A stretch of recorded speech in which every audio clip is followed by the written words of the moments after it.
കർത്താവിൻ്റെ അമ്മയുടെ പ്രത്യേകത എന്നത് ദൈവത്തെ മനുഷ്യത്വത്തിൻ്റെ എല്ലാ ആളത്വത്തോടും കൂടെ വഹിക്കുവാൻ സാധിച്ച ഭാഗ്യവതിയാണ്. നമുക്കാർക്കും ചിന്തിക്കുവാനാവാത്ത വിധം ഗോളഗോളാന്തരങ്ങളെ ഉള്ളിൽ വഹിക്കുന്നവനായ ദൈവത്തിൻ്റെ പുത്രനെ ഒരു സാധാരണ മനുഷ്യൻ്റെ ആളത്വത്തോടുകൂടി വഹിക്കുവാൻ സാധിച്ചവളാണ് കർത്താവിൻ്റെ അമ്മ. ആ വൈശിഷ്ട്യം, ആ ശ്രേഷ്ഠത എത്ര ധന്യമാണെന്ന് നമുക്ക് ഒന്ന് ചിന്തിക്കാം. നമ്മളെല്ലാവരും ഈ ദേവാലയത്തിലേക്ക് കടന്നു വന്ന് പ്രാർത്ഥിച്ചപ്പോൾ നമ്മുടെ മുൻപിൽ ഇരിക്കുന്നതായിട്ടുള്ള അമ്മയും കുഞ്ഞും ഇരിക്കുന്ന ഒരു ചിത്രം നമ്മൾ കണ്ടു. ഈ അടുത്ത കാലത്ത് ഞാൻ വായിച്ച ഒരു കവിതയിൽ, അത് റോസപ്പൂവിനെയും മെഴുകുതിരിയെയും കുറിച്ചുള്ള ഒരു കവിതയാണ്. അത് വായിച്ചതായ സമയത്ത് ഈ ധ്യാന ദിവസങ്ങളിൽ ഇവരുമായിട്ട് ചേർന്ന ഒരു ചിന്ത ആ കവിതയിൽ നിന്ന് മനസ്സിൽ തോന്നി. അത് നിങ്ങളുമായും പങ്കുവയ്ക്കുവാനായിട്ട് ആഗ്രഹിക്കുന്നു. ആ കവിതയുടെ തലക്കെട്ട് ഇങ്ങനെയാണ്: റോസപ്പൂവും മെഴുകുതിരിയും. ഒരിക്കൽ റോസപ്പൂവ് മെഴുകുതിരിയോട് ചോദിച്ചു, നീ മറ്റുള്ളവർക്ക് വേണ്ടി സ്വയം ഉരുകുമ്പോൾ എപ്പോഴെങ്കിലും നിന്നെക്കുറിച്ച് ചിന്തിച്ചിട്ടുണ്ടോ? നീ മറ്റുള്ളവർക്ക് വേണ്ടി സ്വയം ഉരുകുമ്പോൾ എപ്പോഴെങ്കിലും നിന്നെക്കുറിച്ച് ചിന്തിച്ചിട്ടുണ്ടോ? പൊടുന്നനവേ മെഴുകുതിരിയുടെ കണ്ണിൽ നിന്ന് 2 നീർത്തുള്ളികൾ ഇറ്റു വീണു. വളരെ പതുക്കെ മെഴുകുതിരി തിരിച്ചു ചോദിച്ചു, മറ്റുള്ളവർക്ക് വേണ്ടി വിടർന്നു വീഴുന്ന നീ എപ്പോഴെങ്കിലും നിന്നെ പറ്റി? അവിടെ നിർത്താണ്, നിന്നെ പറ്റി. ചോദ്യം പൂർണ്ണമാകുന്നതിന് മുൻപേ റോസപ്പൂ മെഴുകുതിരിയുടെ മാറിലേക്ക് വീണു. നോക്കൂ, കന്യകമറിയം എന്ന റോസപ്പൂവും യേശുനാഥൻ എന്ന മെഴുകുതിരിയും നെഞ്ചോട് ചേർന്നിരുന്ന് ഒരു ചിത്രം കണ്ടുകൊണ്ടാണ് നാം ഇവിടെയൊക്കെ ഇരിക്കുന്നത്.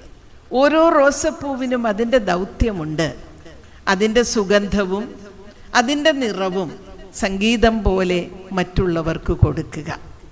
ഓരോ മെഴുകുതിരിക്കും അതിൻ്റെ ദൗത്യമുണ്ട്. പ്രകാശം നൽകിക്കൊണ്ട് പൂർണ്ണമായി ഉരുകി ചൂടേറ്റ് അവസാനിക്കുക. നമ്മുടെയൊക്കെ ജീവിതവും ഇതിനോടൊക്കെ തന്നെ ഉപമിക്കേണ്ടതാണ്. ഉപമിക്കുവാനോ ആ രീതിയിൽ പ്രാവർത്തികമാക്കുന്നതിനോ നമുക്ക് സാധിക്കുന്നുണ്ടോ എന്നുള്ളതും നോമ്പുകാല ചിന്തയുടെ ധ്യാനത്തിൻ്റെ ഒരു അവസ്ഥ തന്നെയാണ്. ഓർമ്മയിൽ നിൽക്കുന്നതിന് വേണ്ടി കർത്താവിൻ്റെ അമ്മയുടെ പേര് എല്ലാവർക്കും അറിയാം. ഇംഗ്ലീഷിൽ മേരി എന്നാണല്ലോ ആ പേര്. പല രീതിയിൽ നമ്മൾ ഈ ദിവസങ്ങളിലൂടെ ധ്യാനത്തിൽ കടന്നു പോയപ്പോൾ നമ്മുടെ ഓരോരുത്തരുടെയും മനസ്സിൽ മേരി ഭാവം എന്താണെന്നൊന്ന് ചിന്തിക്കാം. M, meekness. എം എന്ന അക്ഷരത്തിലൂടെ നമ്മെ പഠിപ്പിക്കുന്നത് കർത്താവിൻ്റെ അമ്മയുടെ സൗമ്യതയാണ്. സൗമ്യത എന്നത് മൃദുവായ സമീപനമാണ്, കാരുണ്യമുള്ള സമീപനമാണ്. മുൻപിൽ ഇടിച്ചു നിൽക്കാതെ മാറി മാറി നിൽക്കുന്ന ആ ഒരു സ്വയം ശൂന്യവൽക്കരിക്കുന്ന അവസ്ഥയാണ്. കർത്താവിൻ്റെ അമ്മയെക്കുറിച്ച് നമ്മൾ പഠിക്കുമ്പോൾ പറയേണ്ടപ്പോൾ മാത്രം സംസാരിച്ച ഒരു സ്ത്രീരത്നമായിരുന്നു കർത്താവിൻ്റെ അമ്മ. പറയേണ്ട സമയത്ത് പറയേണ്ടതുപോലെ പറഞ്ഞ ഒരു സ്ത്രീരത്നമായിരുന്നു. അല്ലാത്ത സമയത്തെല്ലാം മനസ്സിൽ സംഗ്രഹിച്ച് ധ്യാനിച്ചു കൊണ്ടിരുന്ന ആളായിരുന്നു. എനിക്ക് തോന്നുന്നു അതിലും ഉപരിയായിട്ട് 1000 കാര്യങ്ങൾ നമ്മോട് പറയാതെ പറഞ്ഞ ഒരമ്മയായിരുന്നു അത്. അമ്മമാർ എല്ലാം പറയാറില്ല. അമ്മയുടെ നോട്ടം നമുക്കൊക്കെ അറിയാം. നമ്മയൊക്കെ വളർത്തിയ അമ്മമാർ, അവർ നോക്കുന്ന കാണുമ്പോൾ നമുക്കറിയാം. അവരുടെ ശബ്ദത്തിൻ്റെ ഉയർച്ച താഴ്ചകളിൽ നമുക്കറിയാം. അവര് കാലൊക്കെ ഒന്ന് ചവിട്ടി നടക്കുമ്പോൾ നമുക്കറിയാം അത്ര ഇഷ്ടപ്പെട്ടിട്ടില്ല നമ്മൾ ചെയ്തത്. ഇതുപോലെ ആ അമ്മ പറയാതെ പറഞ്ഞ ഒത്തിരി കാര്യങ്ങളുണ്ട്. ആ മീക്ക്നെസ് ഇവിടെയാണ് നമ്മൾ ദർശിക്കേണ്ടത്. 3 തലമാണ് നമ്മൾ ചിന്തിച്ചത്. ആ അമ്മ പറയാതെ ഒത്തിരി കാര്യങ്ങൾ നമ്മളോട് പറഞ്ഞു. 2, പറയേണ്ട കാര്യങ്ങൾ പറയേണ്ട സമയത്ത് പറയേണ്ടതുപോലെ പറയുവാൻ പരിശുദ്ധ പരിശുദ്ധാത്മകൃപ ലഭിച്ച സ്ത്രീയായിരുന്നു കർത്താവിൻ്റെ അമ്മ. മൂന്നാമതായിട്ട് മനസ്സിൽ സംഗ്രഹിച്ച് ധ്യാനിച്ചു കൊണ്ടിരുന്ന സ്ത്രീരത്നമായിരുന്നു. ഇത് മൂന്നും നമ്മൾ ഓരോരുത്തരും ചെയ്യേണ്ടതാണ്. ഇത് മൂന്നും നമ്മൾ ഓരോരുത്തരും ചെയ്യേണ്ടതാണ്. നല്ല അധ്യാപകരെ കുറിച്ച് പറയും, സാന്നിധ്യം കൊണ്ട് സംക്രമിപ്പിക്കുന്നവരാണ് നല്ല അധ്യാപകർ. ഒരാൾ ക്ലാസ്സിൽ കയറി വന്നാൽ ചില ആളുകൾ കയറി വരുന്നത് തന്നെ നമുക്കൊരു സന്തോഷമാണ്. ചില ആളുകൾ കയറി വരുമ്പോൾ അയ്യോ ഈ ഒരു മണിക്കൂർ ഇന്ന് കഴിഞ്ഞിരുന്നെങ്കിൽ എന്ന് നമ്മൾ ചിന്തിക്കും. ഇവിടെ കർത്താവിൻ്റെ അമ്മ ആ സാന്നിധ്യം നമ്മളെ ധാരാളം പാഠങ്ങൾ പഠിപ്പിക്കുന്നതാണ്. പ്രിയപ്പെട്ടവരെ, മനസ്സിൽ ധ്യാനിക്കുവാനും പറയേണ്ടത് മാത്രം പറയുവാനും പറയാതെ ജീവിതം കൊണ്ട് പ്രതിഫലിപ്പിക്കുവാനും. എങ്ങനെയാണ് പറയാതെ പറയുന്നത്? ജീവിതം കൊണ്ട് പ്രതിഫലിപ്പിക്കുവാനും കർത്താവിൻ്റെ അമ്മയെ പോലെ ദൈവമേ ഞങ്ങൾക്കും സാധിക്കണമേ, അതിനുള്ള പരിശുദ്ധാത്മദാനം ഞങ്ങൾക്ക് തരണമേ എന്ന് നമുക്ക് ഓരോരുത്തർക്കും പ്രാർത്ഥിക്കാം. അടുത്തതായിട്ട് നമ്മൾ കർത്താവിൻ്റെ അമ്മയെക്കുറിച്ച് ചിന്തിക്കുമ്പോൾ മിതമായി വാക്കുകൾ ഉപയോഗിച്ച ഒരു സ്ത്രീരത്നമായിരുന്നു. മൃദുവായിട്ട് വാക്കുകൾ ഉപയോഗിച്ച സ്ത്രീരത്നമായിരുന്നു. കരുണയോടെ വാക്കുകൾ ഉപയോഗിച്ച സ്ത്രീരത്നമായിരുന്നു. ഈ മൂന്ന് കാര്യങ്ങളും വ്യത്യസ്തമാണ്. മിതമായി വാക്കുകൾ ഉപയോഗിക്കുക, ആവേശത്തോടെ സംസാരിക്കാതിരിക്കുക. വളരെ ആവേശത്തോടെ സംസാരിക്കുമ്പോൾ നമ്മുടെ സംയമനം നഷ്ടപ്പെടുകയും വാക്ക് നമ്മിൽ നിന്ന് പതറിപ്പോകുകയും അത് ഏറ്റുവാങ്ങുന്നവർക്ക് ഭാരമുണ്ടാക്കുകയും ചെയ്യും. എന്നാൽ മിതമായി സംസാരിക്കുമ്പോൾ വാക്കിന്മേൽ ഒരു സൂക്ഷ്മത, വാക്കിന്മേൽ ഒരു ജാഗ്രത പറയുന്ന ആൾക്കുണ്ടാവുകയും വാക്കുകൾ അർത്ഥമറിഞ്ഞ് തന്നെ അടുത്ത ആളിലേക്ക് ചെല്ലുകയും അതിൻ ഫലമായിട്ട് നല്ല കാര്യങ്ങൾ അതുവഴി ഭൂമിയിൽ വ്യാപരിക്കുകയും ചെയ്യും.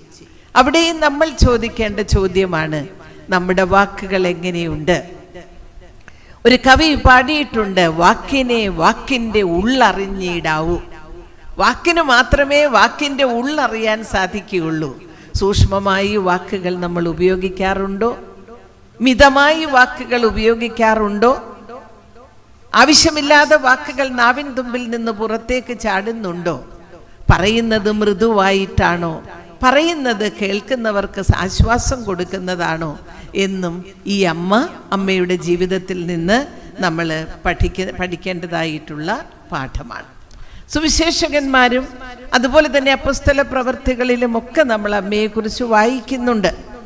ഇവിടെ നമ്മൾ പ്രത്യേകം ശ്രദ്ധിക്കേണ്ട അടുത്ത കാര്യം എന്ന് പറയുന്നത്, പ്രാർത്ഥനയിൽ ജനിച്ച് പ്രാർത്ഥനയിൽ വളർന്ന് ജീവിതത്തിൻ്റെ പങ്കപ്പാടുകളെ പ്രാർത്ഥനയാൽ അഭിമുഖീകരിച്ച് പ്രാർത്ഥനയായി തീർന്ന സ്ത്രീയായിരുന്നു കന്യകമറിയം.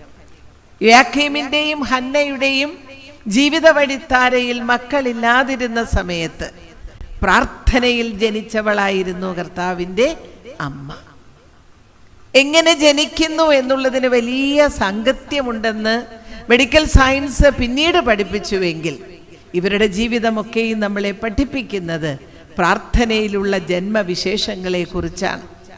പ്രാർത്ഥനയിൽ ജനിക്കുകയും പ്രാർത്ഥനയിൽ വളരുകയും, വളർന്നതും പ്രാർത്ഥനയിൽ, ദേവാലയത്തിൽ പ്രാർത്ഥനയിൽ വളരുകയും പ്രാർത്ഥനയായി ഗബ്രിയേലിൻ്റെ ശബ്ദം കേൾക്കുകയും ജീവിതത്തിൽ ഉടനീളം പ്രതിസന്ധികൾ, ജീവിതത്തിൽ ഉടനീളം പ്രയാസങ്ങളെ യാതൊരു പരിഭവവുമില്ലാതെ പ്രാർത്ഥനയിൽ ഏറ്റെടുക്കുകയും നമുക്കൊക്കെയും പ്രാർത്ഥനയായി തീരുകയും ചെയ്ത അമ്മയാണ് കർത്താവിൻ്റെ അമ്മ.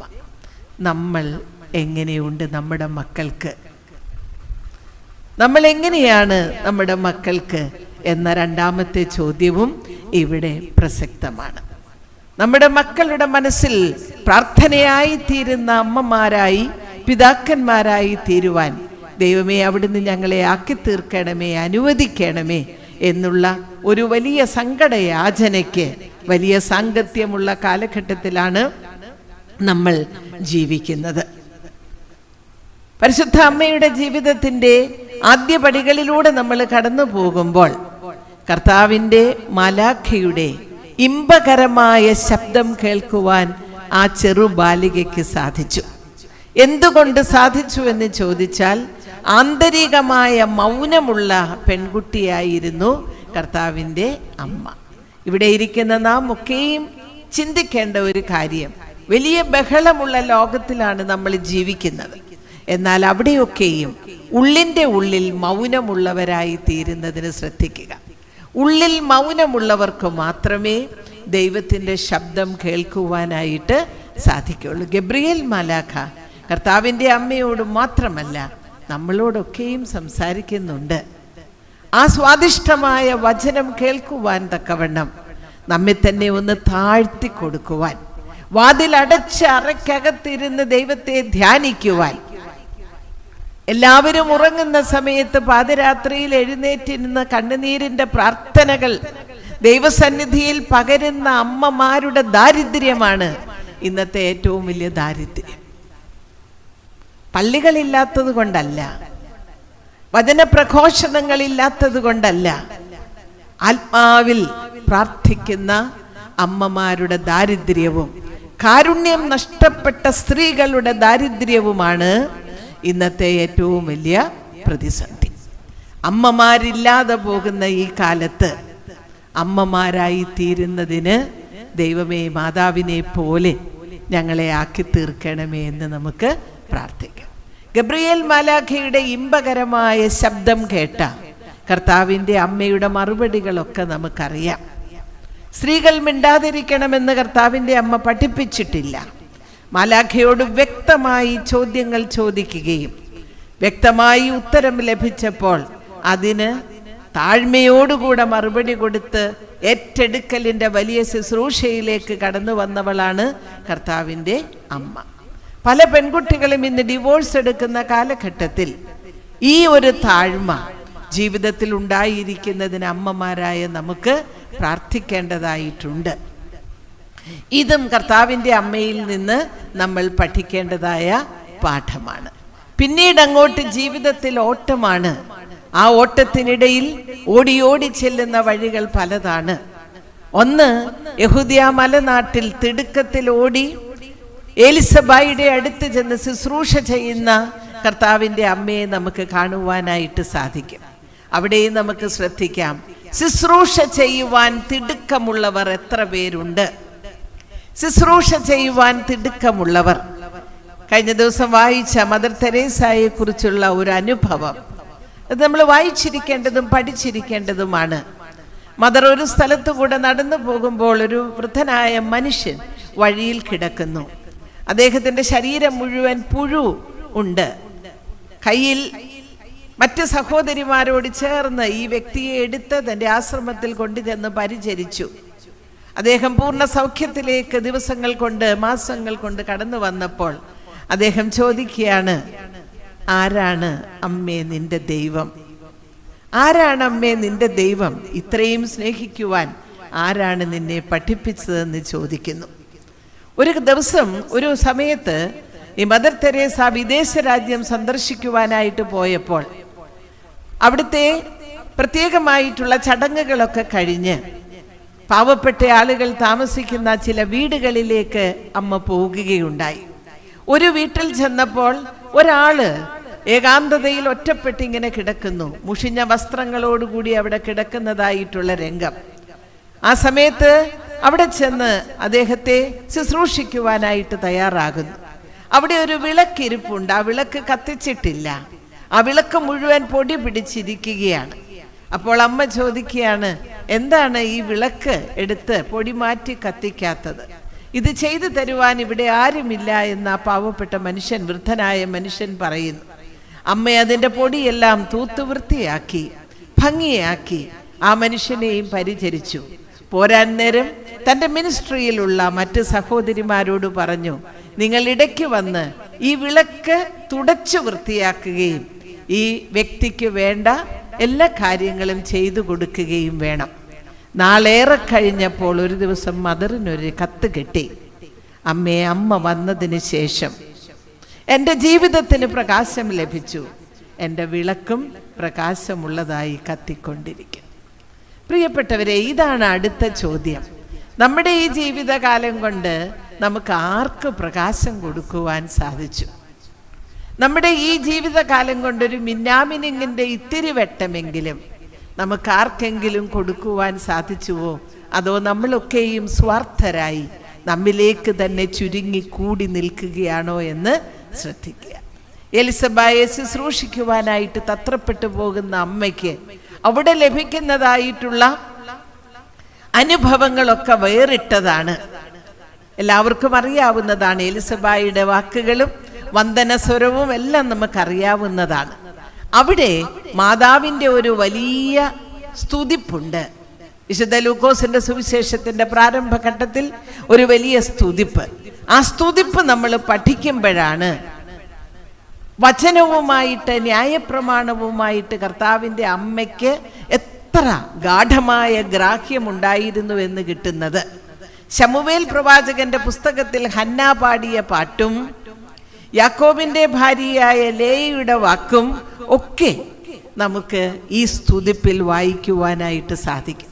തൻ്റെ മകൻ ഈ ലോകത്തിൽ വരുത്തുവാൻ പോകുന്ന മതപരവും സാമൂഹികവും രാഷ്ട്രീയവും സാമ്പത്തികവുമായ വിപ്ലവാത്മകമായ കാര്യങ്ങളെക്കുറിച്ച് ദാർശനികമായ സമസ്യയോടുകൂടിയാണ് കർത്താവിൻ്റെ അമ്മ അവിടെ അവതരിപ്പിച്ചിരിക്കുന്നത്. അത് വായിക്കുമ്പോൾ നമുക്ക് അത്ഭുതം തോന്നും. ഒരു പാവപ്പെട്ട ഒരു പെൺകുട്ടി എങ്ങനെയാണ് ഇതെല്ലാം അവതരിപ്പിച്ചിരിക്കുന്നതെന്ന് നമുക്ക് തോന്നും.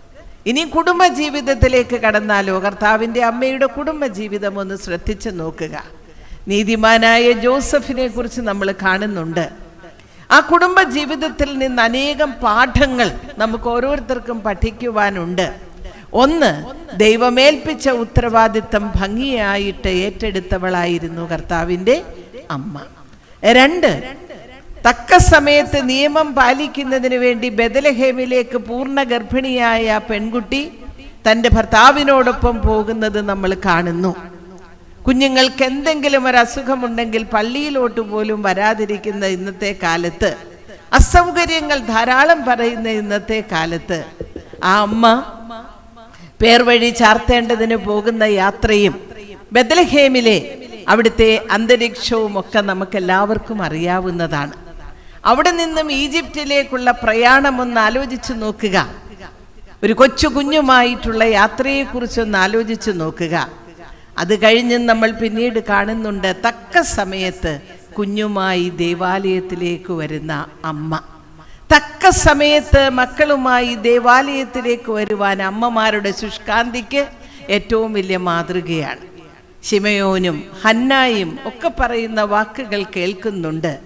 2-ാം അധ്യായം, വിശുദ്ധ ലൂക്കോസിന്റെ സുവിശേഷം 2-ാം അധ്യായത്തിന്റെ 19-ാമത്തെ വാക്യം നമ്മൾ വായിക്കുമ്പോൾ, പ്രാണനിൽ വാൾ കടന്ന അമ്മ മറിയോ എല്ലാം മനസ്സിൽ സംഗ്രഹിച്ച് ധ്യാനിച്ചു കൊണ്ടിരുന്നു. അടിവരയിടേണ്ടതായൊരു വാക്കാണ് ധ്യാനിച്ചുകൊണ്ടിരുന്നു.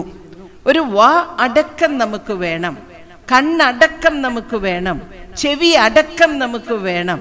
മനസ്സടക്കത്തോടുകൂടി കർത്താവിനെ ഒന്ന് ധ്യാനിക്കുവാൻ നമുക്ക് സാധിക്കണം. ആ ധ്യാനത്തിൽ നിന്നാണ് ആന്തരികമായ ശോഭ ഉണ്ടാകുന്നത്. അതിന് ദൈവം ഇടയാക്കട്ടെ. പിന്നീട് നമ്മൾ കാണുന്നത് യെരുശലേം ദേവാലയത്തിൽ 12 വയസ്സായി പെട്ടെന്ന് വളരുകയാണ് ഒരു ബാലൻ. ഏറ്റവും ശ്രേഷ്ഠരായ ഗുരുക്കന്മാരോട് ചേർന്നിരിക്കുന്നതായ സമയം. കാണാതെ പോയതിനെ കണ്ടെത്തുമ്പോൾ സാധാരണ ഏതൊരു അമ്മയും പെട്ടെന്ന് പറയുന്ന വാക്കിൽ നിന്ന് വ്യത്യസ്തമായി ഈ ലൂക്കോസിന്റെ സുവിശേഷം നമ്മൾ പഠിക്കുമ്പോൾ അവിടെ അമ്മ പറയുന്നുണ്ട്, നിന്റെ പിതാവും ഞാനും നിന്നെ കാണാതെ വ്യസനിച്ചു എന്നാണ് പറയുന്നത്. ഇവിടെ സ്ത്രീകൾ ഓർത്തിരിക്കേണ്ട ഒരു കാര്യമുണ്ട്. ഭവനത്തിൽ മക്കളുടെ മനസ്സിൽ അപ്പൻ്റെ സ്ഥാനം നിർണയിക്കുന്നയാൾ അമ്മയാണ്. എത്രമാത്രം നാം നമ്മുടെ ജീവിത പങ്കാളിയെ ബഹുമാനിക്കുന്നുവോ അത്രമാത്രം സ്ഥാനമേ മക്കളുടെ മനസ്സിൽ പിതാവിനെ കുറിച്ച് ഉള്ളൂ. അതിനും മാതൃകയാണ് ഇതൊക്കെ നമ്മൾ വായിക്കുമ്പോൾ. പറയാതെ പറഞ്ഞ ഒത്തിരി കാര്യങ്ങൾ കർത്താവിൻ്റെ അമ്മയിൽ നിന്ന് നമുക്ക് പഠിക്കുവാനായിട്ട് സാധിക്കും. കനാവിലെ കല്യാണ നാൾ, അവിടെ ഇത്രമേൽ എങ്ങനെയാണ് അൻപ്, ഇത്രമേൽ എങ്ങനെയാണ് കരുണ ഉണ്ടാകുന്നത്. മറ്റൊരാളുടെ വിഷമം തൻ്റെ വിഷമമായി സ്വീകരിച്ചുകൊണ്ട് അതിനൊരു പ്രതിവിധി ഉണ്ടാക്കുന്നതിന് വേണ്ടി തൻ്റെ മകനെ ദൗത്യത്തിന് പ്രേരിപ്പിക്കുകയും അവിടെ നിന്ന ആളുകളെ ക്രിയാത്മകമാക്കുകയും ചെയ്തുകൊണ്ട് കാനാവിലെ കല്യാണ നാളിൽ ഏറ്റവും ശ്രേഷ്ഠമായിട്ടുള്ള വലിയ അടയാളം യേശുവിനാൽ ചെയ്യപ്പെടുന്നതിന് ഇടയാക്കുകയാണ് ആ അമ്മ. എത്രയോ കല്യാണങ്ങൾക്ക് നമ്മൾ സംബന്ധിച്ചു, എത്രയോ മരണവീടുകളിൽ നമ്മൾ പോയി, എത്രയോ ദുഃഖ ദുരിതമുള്ളിടത്ത് പോയി. എന്ത് ചെയ്യുവാൻ നമുക്ക് സാധിച്ചിട്ടുണ്ട്? ആരുടെ കണ്ണുനീരൊപ്പുവാൻ നമുക്ക് സാധിച്ചിട്ടുണ്ട്? ആർക്ക് ആശ്വാസമാകുവാൻ നമുക്ക് സാധിച്ചിട്ടുണ്ട്? പ്രിയപ്പെട്ടവരെ, കാനാവിലെ കല്യാണ നാളിൽ നിന്ന്, ആ അമ്മയുടെ ജീവിതത്തിൽ നിന്ന് നമുക്ക് ഇതൊക്കെയും പഠിക്കാം. വീണ്ടും അമ്മയെ കാണുന്നത് വാർദ്ധക്യത്തിലുള്ള അമ്മമാര് പ്രത്യേകം മനസ്സിലാക്കേണ്ടതാണ്. യേശുനാഥന്റെ തിരക്ക് മനസ്സിലാക്കി മാറി നിൽക്കുന്ന ഒരമ്മയെ അവിടെ കാണുന്നുണ്ട്. ആ മാറി നിൽക്കുന്ന അമ്മ നമുക്കൊരു ചിത്രം തരികയാണ്. നമ്മുടെ കുഞ്ഞുങ്ങളുടെ തിരക്ക് മനസ്സിലാക്കി അല്പം മാറി നിന്നാൽ വീട്ടിലെ വലിയ കലഹങ്ങളൊക്കെ മാറ്റിയെടുക്കുവാനായിട്ട് സാധിക്കും. പ്രായമായി മാറി നിൽക്കേണ്ടപ്പോൾ മാറി നിൽക്കുവാനും ഉള്ള ഒരു ആന്തരികമായ വിനയം നേടുക എന്നുള്ളതും നമ്മുടെ ജീവിതത്തിൽ ആവശ്യമാണ്. കുരിശിന്റെ ചുവട്ടിൽ എത്രമേൽ സ്നേഹിച്ച വാത്സല്യത്തിന്റെ നിറകുടമായിരുന്ന ആ മകൻ കുരിശിൽ നമുക്കായി പിടഞ്ഞു മരിക്കുന്നത് നോക്കി നിൽക്കുന്ന ആ അമ്മയെ ഒന്ന് മനസ്സിൽ ധ്യാനിക്കുക. ഓരോ വെള്ളിയാഴ്ചകളും നമുക്ക് വളരെ പ്രധാനപ്പെട്ടതാണ്. നമ്മുടെ പൂർവിക പിതാക്കന്മാർ വെള്ളിയാഴ്ച ദിവസത്തെ ഞായറാഴ്ച കഴിഞ്ഞാൽ ഏറ്റവും കൂടുതൽ ധ്യാനാത്മകമായി ഇരിക്കേണ്ട ദിവസമാണ് വെള്ളിയാഴ്ച.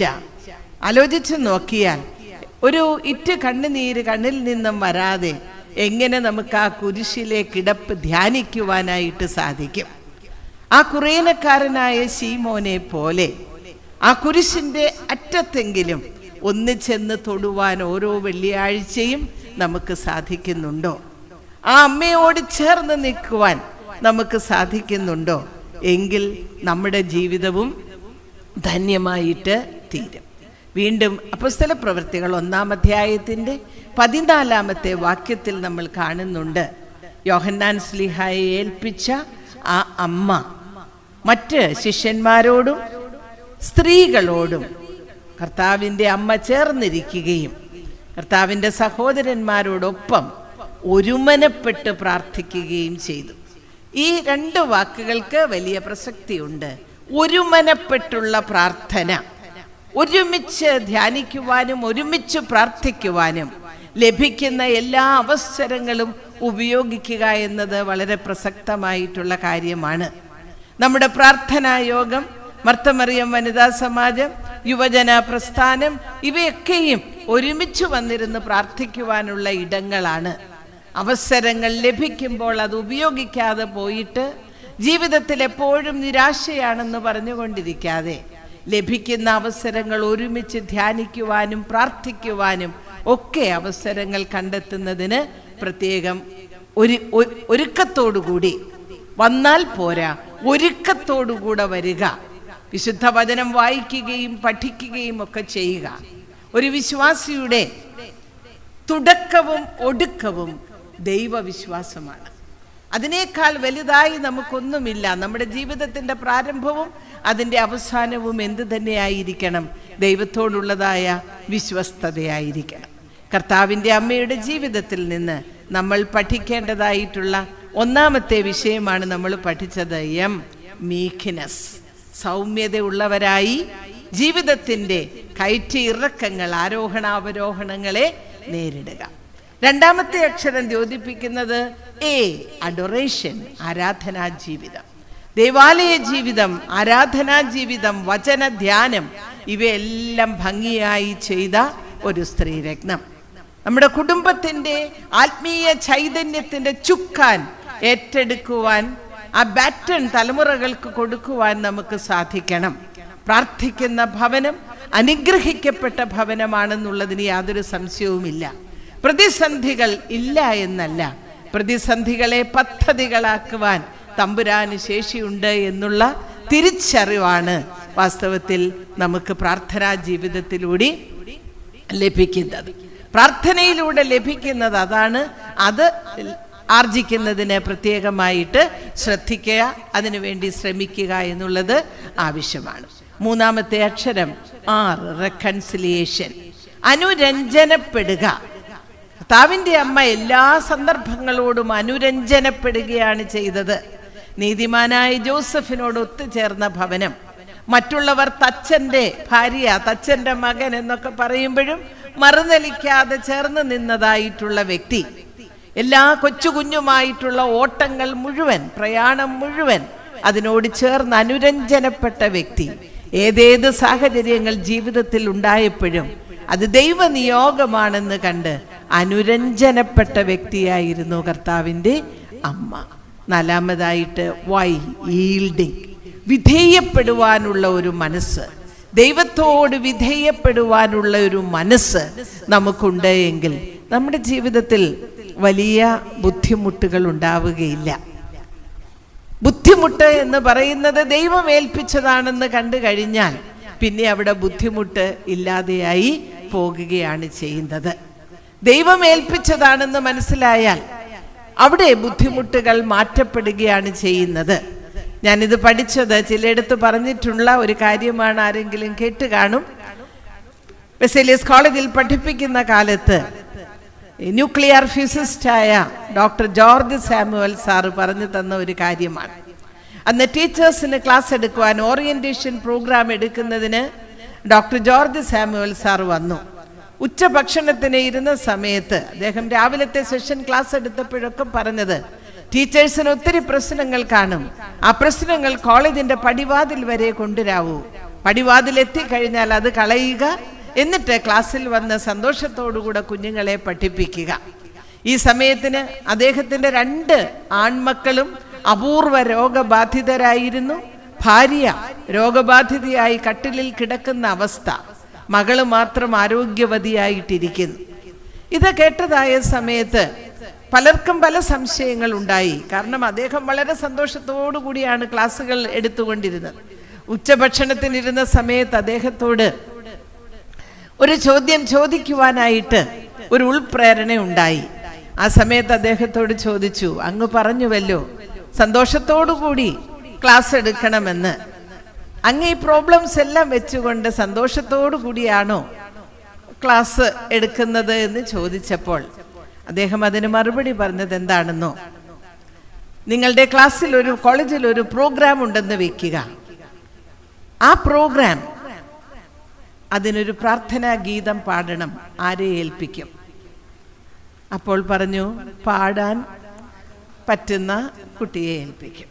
ആ പ്രോഗ്രാം ഒന്ന് നല്ലൊരു പ്രോഗ്രാം ഷീറ്റായിട്ട് എഴുതണം, ആരെ ഏൽപ്പിക്കും? നല്ല കൈയക്ഷരമുള്ള ആളിനെ ഏൽപ്പിക്കും. എന്നാൽ ഈ പ്രോഗ്രാം ഒന്ന് അവതരിപ്പിക്കണം, കമ്പയർ ചെയ്യണം, ഇവരെയാണോ ഏൽപ്പിക്കുന്നത്? അല്ല, അവസരോചിതമായി പറയുന്ന ആളുകളെ ഏൽപ്പിക്കും. എന്തുകൊണ്ടാണ് എല്ലാം ഒരാളെ ഏൽപ്പിക്കാതിരുന്നത്? എന്തുകൊണ്ടാണ്? ഓരോന്നിനും കൊള്ളാമെന്ന് കാണുന്നവരെ നിങ്ങൾ ഏൽപ്പിക്കുന്നുവെങ്കിൽ നിങ്ങളെക്കാൾ എത്രയോ എത്രയോ വലിയവനായ ദൈവം ഇതിന് ഓരോരുത്തരെയും കൊള്ളാമെന്ന് കണ്ടിട്ടാണ് ഏൽപ്പിക്കുന്നത്. അത് മേടിക്കുക, സന്തോഷത്തോടുകൂടെ സ്വീകരിക്കുക, അതാണ് ഈൽഡിങ് എന്നതിൻ്റെ അർത്ഥം. മാതാവ് നമ്മളെ പഠിപ്പിച്ചത്, പരിശുദ്ധയായ അമ്മ നമ്മളെ പഠിപ്പിച്ചത് ഇതാണ്, വിധേയപ്പെടുക. ചിലർ പറയും അടിമത്വമാണോ? അടിമത്വമല്ല, ദൈവത്തിന് നീ തിരഞ്ഞെടുക്കപ്പെട്ടവളാണെന്ന് മനസ്സിലാക്കിക്കൊണ്ട് സ്വീകരിക്കുവാനുള്ള ആ ഒരവസ്ഥയാണ് നാം കർത്താവിൻ്റെ അമ്മയിൽ കാണുന്നത്. ദൈവമേ, ആ ഒരു മനോഭാവം വളരുവാനും വളർത്തുവാനും ഈ നോമ്പ് കാലത്തിൽ ഞങ്ങളെ ഇടയാക്കണമേ എന്ന് പ്രത്യേകമായിട്ട് പ്രാർത്ഥിക്കുക. അതുപോലെ തന്നെ മാതാവിൻ്റെ സ്വഭാവം മറ്റുള്ളവരുടെ സ്വഭാവത്തിൽ മാറ്റം വരുത്തുന്നതായിട്ട് നമുക്ക് പഠിക്കുവാൻ സാധിക്കും. നമ്മുടെ സ്വഭാവത്തിലും ഇതുപോലെയുള്ള മാറ്റങ്ങൾ ഉണ്ടാകുന്നതിന് നാം പ്രത്യേകം ശ്രദ്ധിക്കുക, ശ്രമിക്കുക എന്നുള്ളത് ആവശ്യമാണ്. ഇതിന് 3-4 കാര്യങ്ങൾ നമ്മുടെ ജീവിതത്തിൽ ഉണ്ടായാൽ മതി. ഒന്നാമത്തെ കാര്യം, കർത്താവിന് യോഗ്യമാം വണ്ണം നടക്കുക. കർത്താവിന് യോഗ്യമാം വണ്ണമാണ് അപ്പോസ്തലനായ പൗലോസ് നമ്മളെ പഠിപ്പിക്കുന്നതാണ്.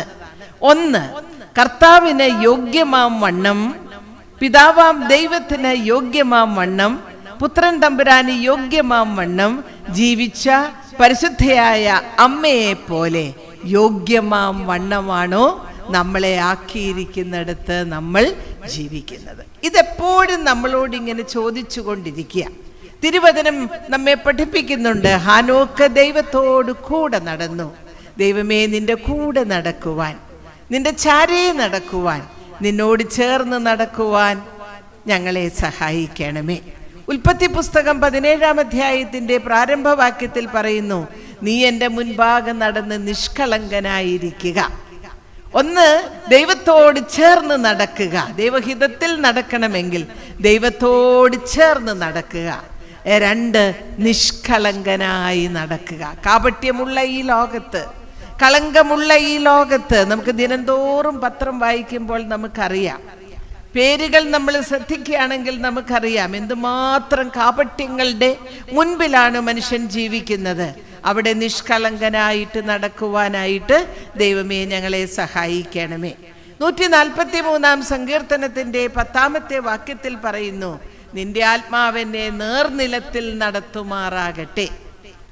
നല്ല നിലത്തിലൂടെ നടത്തുവാൻ തക്കവണ്ണം ദൈവമേ നിന്റെ ആത്മാവ് ഞങ്ങളെ സഹായിക്കണമേ എന്ന് പ്രാർത്ഥിക്കുക. ഹോംവർക്കായിട്ട് യാക്കോബ് ശ്ലീഹായുടെ ലേഖനം 3-ാം അധ്യായം 17-18 വാക്യങ്ങൾ വീട്ടിൽ ചെന്ന് നിങ്ങളൊന്ന് വായിച്ചു പഠിക്കുക. ഈ ലോകം തരുന്ന അറിവ് ഉണ്ടാക്കുന്ന പ്രതിസന്ധികളും ദൈവത്തിൽ നിന്ന്, ഉയരത്തിൽ നിന്നുള്ള ജ്ഞാനം തരുന്ന നന്മയും വേർതിരിച്ച് നമുക്ക് തന്നിട്ടുണ്ട് യാക്കോബ് ശ്ലീഹായുടെ ലേഖനം 3-ാമത്തെ അധ്യായത്തിൽ. പൈശാചികവും പ്രാകൃതവുമാണ് ഈ ലോകം തരുന്ന അറിവെന്ന് അവിടെ വ്യക്തമായിട്ട് എഴുതി വെച്ചിട്ടുണ്ട്. അതിൻ്റെ താഴെ പറയുന്നുണ്ട്, ഉയരത്തിൽ നിന്നുള്ള ജ്ഞാനമോ അത് നിർമ്മലമാണ്, അത് സമാധാനമാണ്, അത് ശാന്തത തരുന്നതാണ്, അത് അനുസരണമുള്ളതാണ്, കരുണയും സൽഫലവും പക്ഷപാതവും കാപട്യവും എല്ലാം ഇല്ലാത്തതാകുന്നു. കരുണയുള്ളതാണ്, പക്ഷപാതമില്ലാത്തതാകുന്നു. ഇവിടെ നിർമ്മലമായ ഈ അറിവ് ലഭിക്കുന്നതിന് അപ്പോസ്തലനായ പൗലോസ് കൊലോസ്യർക്ക് എഴുതിയ ലേഖനം 3-ാം അധ്യായത്തിൽ പറഞ്ഞു തരുന്നു, ഉയരത്തിലുള്ളത് അന്വേഷിപ്പി, ഉയരത്തിലുള്ളത് അന്വേഷിപ്പി. ഇനി ഈ ലോകത്തിലുള്ളത്, കോവിഡ് വന്നിട്ടും നമുക്ക് പഠിക്കാൻ പറ്റുന്നില്ലേ? കോവിഡ് നമ്മളെ ഒത്തിരി പാഠം പഠിപ്പിച്ചുവല്ലോ. കർത്താവേ, ശിഷ്ടായുസ്, ഉയരത്തിലുള്ളത് അന്വേഷിക്കുവാൻ ഞങ്ങൾക്കൊരു തൃഷ്ണ, ഒരാഗ്രഹം ഞങ്ങളിൽ ജനിപ്പിക്കണമേ എന്ന് പ്രത്യേകമായിട്ട് പ്രാർത്ഥിക്കാം. അപ്പോൾ 1-ാമത്തെ പടി എന്ന് പറയുന്നത് ദൈവ ഇഷ്ടവും ദൈവഹിതവും അനുസരിച്ച് ജീവിക്കുവാനായിട്ട് ശ്രമിക്കാം. നമുക്കതിന് ശേഷിയോ കഴിവോ ഇല്ല. ദൈവമേ നിന്റെ ആത്മാവ് ഞങ്ങളെ നേർനിലത്തിൽ നടത്തി, ഞങ്ങളുടെ കാപട്യങ്ങളെ ഞങ്ങളിൽ നിന്ന് വലിച്ചു മാറ്റി, ഞങ്ങളെ നിഷ്കളങ്കരാക്കി ഉയരത്തിലുള്ളത് അന്വേഷിച്ചുകൊണ്ട് ഉയരത്തിലുള്ള ശാന്തതയും അനുസരണവും കാപട്യമില്ലാത്ത അറിവും തിരിച്ചറിയുവാൻ തക്കവണ്ണം ഞങ്ങളെ സഹായിക്കണമേ എന്ന് പ്രാർത്ഥിക്കുക. രണ്ടാമതായിട്ട് നമുക്ക് വേണ്ടത് അവൻ്റെ പരിജ്ഞാനത്തിൽ നിറഞ്ഞു വരണം. ലോകത്തിൻ്റെ ജ്ഞാനം എപ്പോഴും ബുദ്ധിമുട്ടുണ്ടാക്കുന്നതാണ്. നമുക്ക് കർത്താവിൻ്റെ അമ്മയിൽ നിന്ന് എന്തുകൊണ്ട് കർത്താവിൻ്റെ അമ്മ ഇങ്ങനെയായി എന്ന് ചോദിച്ചാൽ, ഉയരത്തിൽ നിന്നുള്ള പരിജ്ഞാനത്താൽ ആ മാതാവ് നിറഞ്ഞു നിന്നതുകൊണ്ടാണ് ഇപ്രകാരം ജീവിക്കുവാനായിട്ട് സാധിച്ചത്. അതുകൊണ്ട് ആ പരിജ്ഞാനം, wisdom, it is not knowledge, it is wisdom, ആ വിസ്ഡം ലഭിക്കുവാൻ തക്കവണ്ണം, അതുകൊണ്ടാണ് പറയുന്നത് she treasured everything in her mind, എല്ലാം ഉള്ളിൽ സംഗ്രഹിച്ചു. ഷീ പോണ്ടഡ് എവറിത്തിങ്, എല്ലാം ധ്യാനിച്ചുകൊണ്ട് ഇരുന്നു. എല്ലാം ഉള്ളിൽ വെക്കുവാൻ അവൾക്ക് സാധിച്ചത് ആ ഉയരത്തിൽ നിന്നുള്ള പരിജ്ഞാനം ഉണ്ടായിരുന്നത് കൊണ്ടാണ്. മൂന്നാമതായിട്ട് നല്ല ഫലം കായ്ച്ച് നിറഞ്ഞു വളർന്നു വരണം. ഒരു ക്രിസ്ത്യാനിക്ക് ഉണ്ടായിരിക്കേണ്ട ഉചിതമായ വളർച്ച എന്ന് പറയുന്നത് സൽഫലം കായ്ക്കുക എന്നുള്ളതാണ്. നല്ല ഫലം കായ്ക്കുവാനായിട്ട് നമുക്ക് സാധിക്കുന്നുണ്ടോ?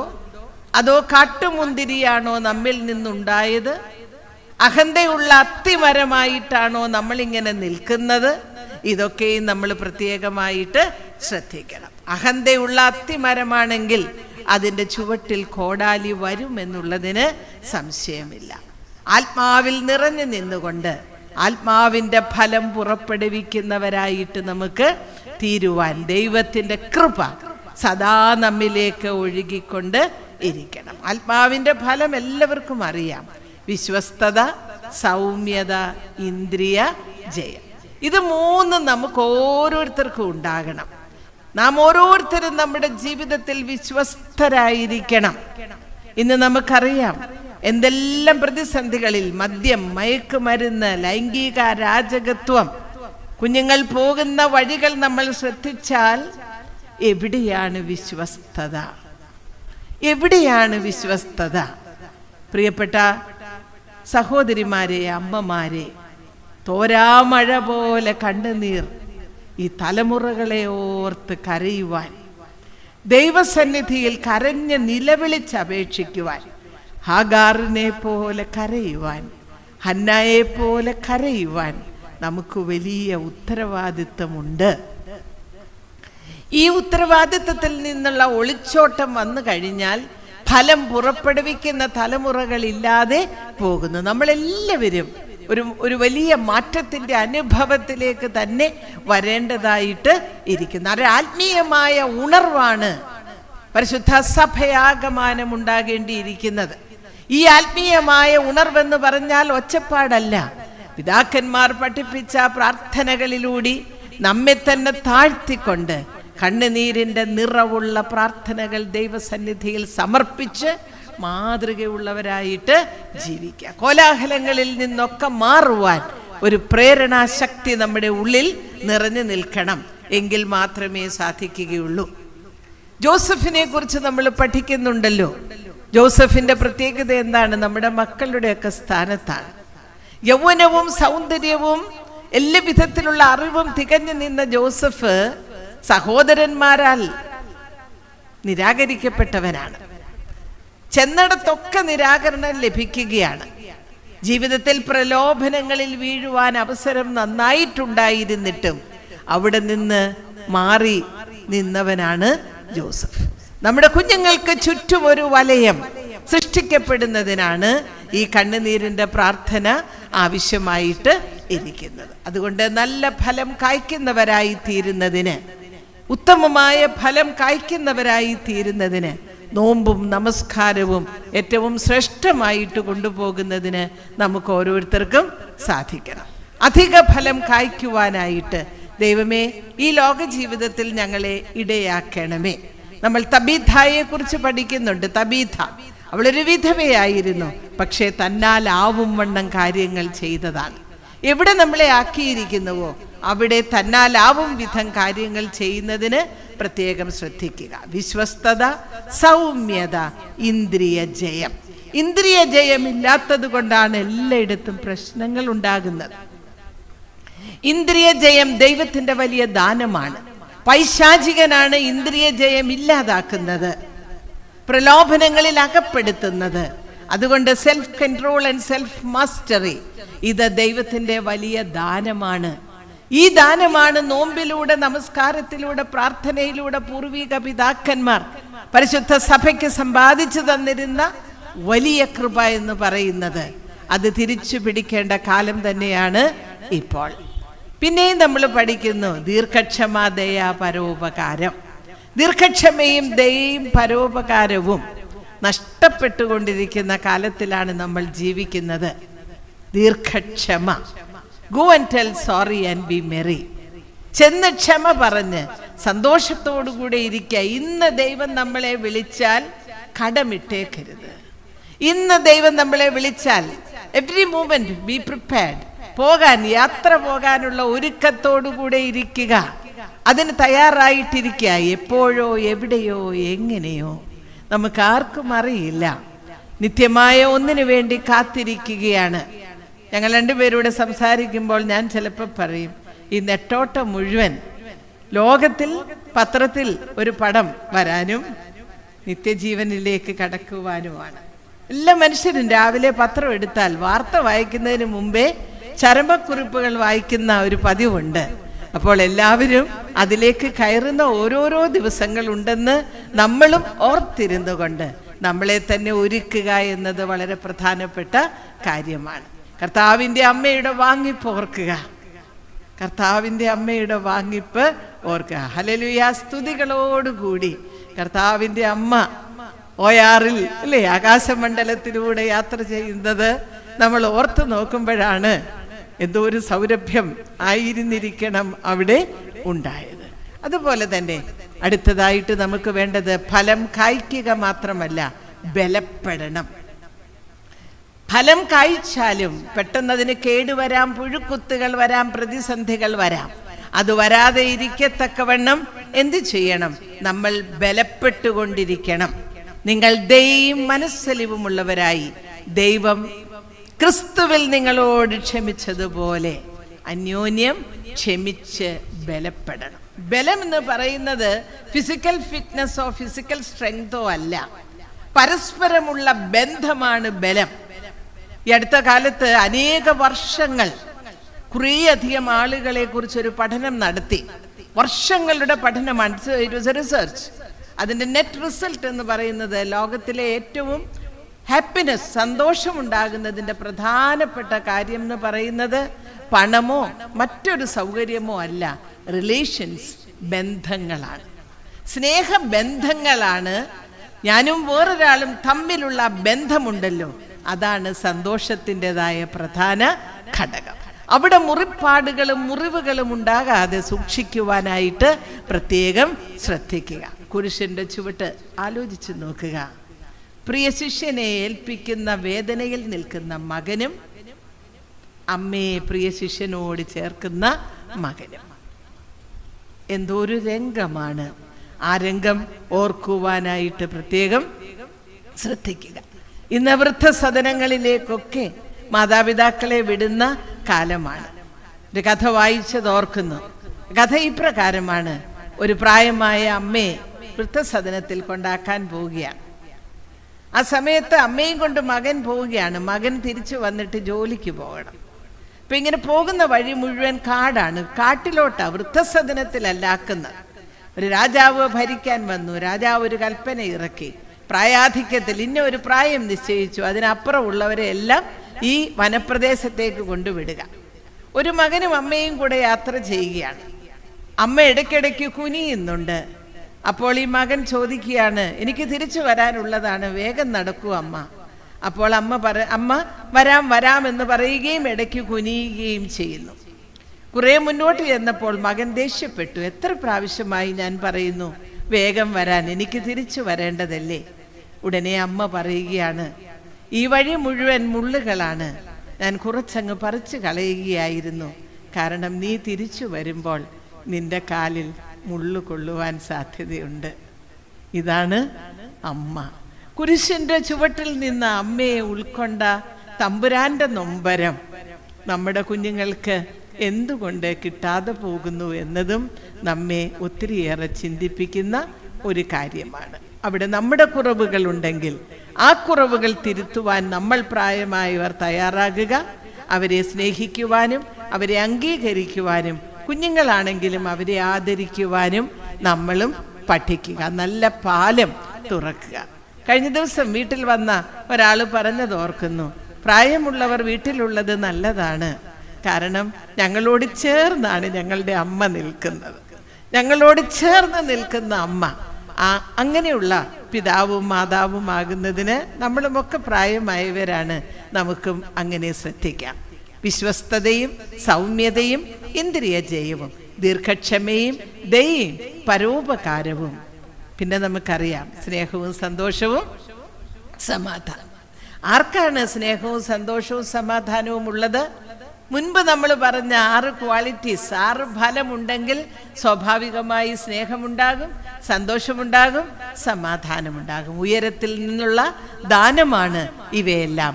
അവ ലഭിക്കുന്നതിന് വേണ്ടി പ്രത്യേകമായിട്ട് ഒരുക്കുക എന്നുള്ളതാണ് നമ്മുടെ ഓരോരുത്തരുടെയും ദൗത്യം. വിട്ടുകൊടുക്കാൻ തയ്യാറാവുക. അമ്മ എപ്പോഴും ചെയ്തത് അതാണ്. കാനാവിലെ കല്യാണ നാൾ മാത്രം നമ്മൾ മനസ്സിൽ ഓർക്കുക. അമ്മ ഒരിക്കലും സന്ദർഭം ആവശ്യം കഴിഞ്ഞ് മുൻപിൽ വന്നിട്ടില്ല. മുൻപിൽ നിന്ന് മാറി നിൽക്കുവാൻ, ദൈവം നമ്മളെ കൊണ്ടുവരുന്ന സമയത്ത് മാത്രം വരിക, അല്ലാത്ത ഒരു സമയത്തും മുൻപോട്ട് കടന്നു വരാതെ ഇരിക്കുവാൻ തക്കവണ്ണം ദൈവമേ ഞങ്ങളെ ഇടയാക്കണമേ എന്ന് പ്രത്യേകമായിട്ട് പ്രാർത്ഥിക്കുക. ദൈവം ദാനമായി ധാരാളം നന്മകൾ നമുക്ക് തന്നിട്ടുണ്ട്. 34-ാം സങ്കീർത്തനത്തിൻ്റെ തുടക്കവാക്യം എപ്പോഴും ഉരുവിട്ടുകൊള്ളുക. ഞാൻ യഹോവയെ എല്ലാ കാലത്തും വാഴ്ത്തും, അവൻ്റെ സ്തുതി എപ്പോഴും എൻ്റെ നാവിന്മേൽ ഇരിക്കും. എൻ്റെ ഉള്ളം യഹോവയെ മഹിമപ്പെടുത്തുന്നു, എൻ്റെ ആത്മാവ് അവനിൽ ഉല്ലസിക്കുന്നു എന്ന് പറഞ്ഞ അമ്മയും ഇത് തന്നെയാണല്ലോ പറഞ്ഞത്. അവൻ സകല ഭയങ്ങളിൽ നിന്ന് നമ്മളെ വിടുവിച്ചു എന്നാണ് പറയുന്നത്. അവൻ്റെ മുഖത്തേക്ക് നോക്കിയവർ പ്രകാശിതരെ. ഭയവും നിരാശയും പേടിയും ഒക്കെ നമ്മളിലേക്ക് കടന്നു വരുന്ന യുദ്ധഭീഷണികളുടെയും സാമ്പത്തിക ക്ലേശങ്ങളുടെയും രോഗങ്ങളുടെയും വേർപിരിയലുകളുടെയും ഒക്കെ സമയമാണിത്. ഈ സമയം ദുഷ്കാലമാകിയാൽ തക്കത്തിൽ ഉപയോഗിച്ചുകൊണ്ട്, അവയെ മനോഹരമായി ഉപയോഗിച്ചുകൊണ്ട് ലഭിക്കുന്ന അവസരങ്ങൾ ഉപയോഗിക്കുന്നതിന് പഠിക്കുക. അവൻ നമുക്ക് തന്നിരിക്കുന്ന അവകാശം, പുത്രത്വത്തിൻ്റെ അവകാശം നമുക്ക് തന്നിട്ടുണ്ട്. അത് പ്രത്യേകമായി വിനിയോഗിക്കുവാൻ, അവയെ സ്വീകരിക്കുവാൻ, അവയെ ജീവിതത്തിൽ ആക്കി തീർക്കുന്നതിന്, നമ്മുടേതായിട്ടുള്ള റോൾ ഭംഗിയായിട്ട് ചെയ്യുന്നതിന് ശ്രമിക്കുക. പരിശുദ്ധയായ അമ്മ എല്ലായിടത്തും മാതൃകയായിരുന്നു. ജീവിതത്തിലുടനീളം വിശുദ്ധിയിൽ നിന്ന് വിശുദ്ധിയിലേക്ക് വളർന്ന് ലളിതമായി ജീവിച്ചുകൊണ്ട് നന്മകളും സുഹൃതങ്ങളും ധാരാളം കാഴ്ചവെച്ച് പറയാതെ പറഞ്ഞ, പറയേണ്ടപ്പോൾ മാത്രം പറഞ്ഞ, ബാക്കിയെല്ലാം മനസ്സിൽ സംഗ്രഹിച്ചു വെച്ച ആ അമ്മയെ പോലെ മാറി നിൽക്കേണ്ടപ്പോൾ മാറി നിൽക്കുവാനും ചെയ്യേണ്ടപ്പോൾ മാത്രം ചെയ്യുവാനും ദൈവമേ ഞങ്ങളെ ഇടയാക്കണമേ എന്ന് പ്രത്യേകമായിട്ട് പ്രാർത്ഥിക്കാം. കുരിശിൻ്റെ ചുവട്ടിലാണ് ഞങ്ങളും. ജീവിതത്തിൽ ഓരോ വ്യക്തിയും ഓരോ തരം കുരിശിൻ്റെ ചുവട്ടിലാണ്. ആ കുരിശിൻ്റെ ചുവട്ടിൽ നിൽക്കുമ്പോഴും നീ കൂടെയുണ്ട് എന്ന ഒരു വിശ്വാസത്തിൽ, നീ കൂടെയുണ്ട് എന്നുള്ള ഒരു വിശ്വാസത്തിൽ, യഹോവ എൻ്റെ സങ്കേതവും എൻ്റെ ബലവുമാകുന്നു, കഷ്ടങ്ങളിൽ അവൻ ഏറ്റവും അടുത്ത തുണയാകുന്നു. ആ തുണ നമ്മുടെ കൂടെയുണ്ട്. അതുകൊണ്ട് നമുക്ക് എന്ത് ചെയ്യണം? യഹോവ നല്ലവനല്ലോ, അവന് സ്തോത്രം ചെയ്യുവീൻ, അവൻ്റെ ദയ എന്നേക്കും ഉള്ളത്. ആ ദയയുടെ തണലിൻ കീഴിലായിരിക്കുന്നതിന് യേശുവേ ഞങ്ങളെ ഓരോരുത്തരെയും ഇടയാക്കണമേ.